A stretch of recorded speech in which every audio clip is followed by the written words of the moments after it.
வணக்கம். வெண்டைக்காவே பிடிக்காதவங்க கூட விரும்பி சாப்பிடுவாங்க. இந்த தஹி பிந்தி செஞ்சு கொடுத்தா எப்படி பண்ணலான்னு பார்க்கலாம்.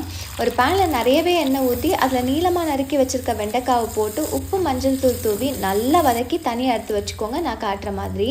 இப்போ ஒரு கப் தயிரில் கொஞ்சம் மஞ்சள் தூள், அரை டீஸ்பூன் கரம் மசாலா, அரை டீஸ்பூன் ஜீரகத்தூள், ஒரு டீஸ்பூன் காஷ்மீரி மிளகாய் தூள், தேவையான அளவு உப்பு, அரை டீஸ்பூன் மல்லித்தூள் நல்லா மிக்ஸ் பண்ணிவிட்டு கொஞ்சம் தண்ணி ஊற்றி மிக்ஸ் பண்ணி தனியாக எடுத்து வச்சுக்கோங்க. இப்போ வெண்டைக்காய் வதக்கின அதே பேனில் தேவைப்பட்டால் கொஞ்சம் எண்ணெய் ஊற்றி அதில் கடுகு, ஜீரகம், ஒரு பொடியாக நறுக்கின பெரிய வெங்காயம் போட்டு வதக்கிட்டு 2லேருந்து 3 நறுக்கின பச்சை மிளகாய் போட்டு வதக்கினதும் நம்ம மிக்ஸ் பண்ணியிருந்த தயிரை ஊற்றி ஒரு 5 நிமிஷம் கொதிக்க விடுங்க. நான் காட்டுற மாதிரி. இப்போ அதில் வதக்கின வெண்டைக்காவை போட்டு கிண்டிட்டு கொஞ்சம் தண்ணி ஊற்றி திரும்ப வதக்கி விடுங்க. கொதிக்கட்டும். கொதிச்சதும் ஸ்டவ் ஆஃப் பண்ணிட வேண்டியதான். அவ்வளோதாங்க. இதை சப்பாத்திக்கும் சாப்பிடலாம், ரைஸுக்கும் சாப்பிடலாம். கண்டிப்பாக ட்ரை பண்ணி பார்த்துட்டு எப்படி இருக்குன்னு காமெண்ட்டில் சொல்லுங்கள். நன்றி.